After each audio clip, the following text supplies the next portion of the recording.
কিভাবে মাথাটা ফাটিয়েছে দেখুন আপনারা। কলকাতা শহরে তৃণমূলের দুই গোষ্ঠীর মধ্যে কোন্দলের ছবি প্রকাশ্য রাস্তায়। ঘোষ বনাম সেন গোষ্ঠী।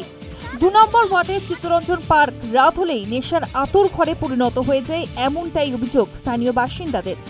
অভিযোগ সেখানে যোগ দেন শান্তনু সেনের ঘনিষ্ঠরা। আপত্তি তোলায় স্থানীয় বাসিন্দা অতীন ঘোষ ঘনিষ্ঠ কল্যাণ পালকে বুধবার রাতে 11:15 নাগাদ মারধর করেন শান্তনু সেন, কাকুলি সেন এবং তাদের দলবল। স্থানীয় সূত্রের খবর, হামলা মারধরের ঘটনায় বেশ কয়েকজনকে হাসপাতালে ভর্তি করা হয়েছে।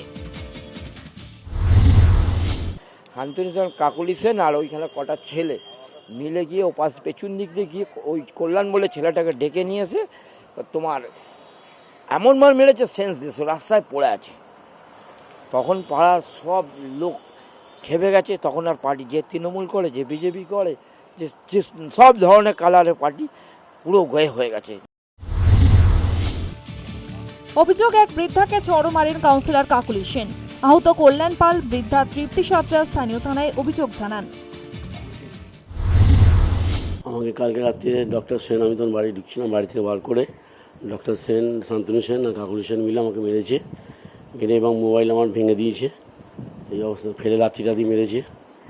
হাতে একটা কি লাঠি না রড ছিল, ওটা প্রথমে মারে, তারপরে থাবলা মারে, ফেলে আমাকে পায়ে লাথি মারে, আমার মোবাইলটা ভেঙে দেয়।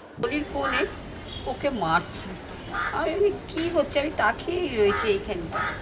দেখি একজন এরকম লাথি দিয়ে মারলো, ও এরকম পড়ে গেছে, তার 3 জন ঘিরে রয়েছে।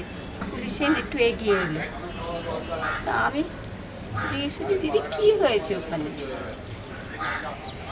তখনই উনি রাগের মাথায় রাগ মতন ছিল, কী হয়েছে জানতে পারছো না, দেখাবো না বলে আমাকে এখানে চড় মারলো। ওর ছেলেকেও মেরেছে। কে মেরেছে? ওই ওরাই স্যার, শান্তনু সেন ছিল, কাকুলি সেন ছিল, সঞ্জু মণ্ডল ছিল।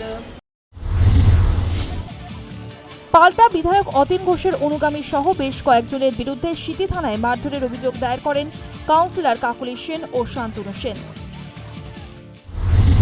আমার যা বলার, আমার যা জানানোর, আমি লিখিতভাবে আমার স্থানীয় পুলিশ প্রশাসনকে জানিয়ে গেছি।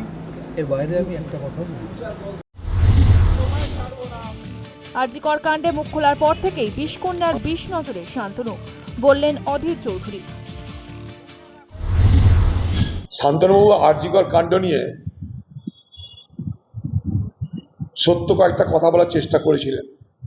সেদিন থেকে দিদির বিষ নজরে, আর বিষকন্যার বিষ নজরে পড়া মানে তার জিনা হারাম হয়ে যাবে। শান্তনুবাবু তাই হচ্ছে। এরপরই কাউন্সিলরের বাড়ি ঘেরাও করে বিধায়ক অতীন ঘোষের অনুগামীরা। বাড়ির সামনে রাস্তায় বসে বিক্ষোভ দেখায় তারা।